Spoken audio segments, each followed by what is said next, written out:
We'll guide you through how to change the Steam download and install location. If you find this useful, then consider subscribing and liking the video. Here we are on Steam. So for whatever reason you want to change the download and install location. For a lot of people, by default, they're installing and downloading their Steam games onto their main drive where Windows is installed. Typically, this could be an SSD, which is faster, where maybe you've got another drive, which is a hard drive.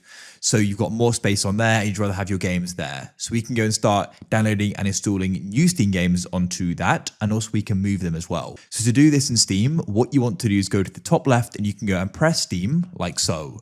This menu will open up. Now what you want to do is go down and you can go and find the option for settings and you want to go and click there like so.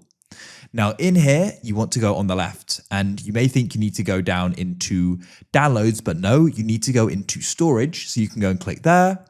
Now what you can do is go and see the items. I only have one, but it doesn't matter. So at the top, you're going to go and see your drive here, my local drive, which is where Windows is installed. So you want to click there. You want to go down and press add drive. Now what we can do is go and add a new Steam library folder onto our different drives here. So for example, I could go and select my local drive here, go and click on it, and I'll then go and press add.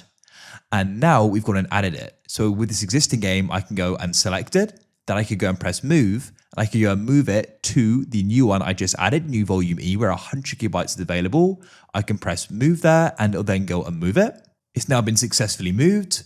Alternatively, what we can do is you can go and do this with new games. We can select it. I could then go and press install.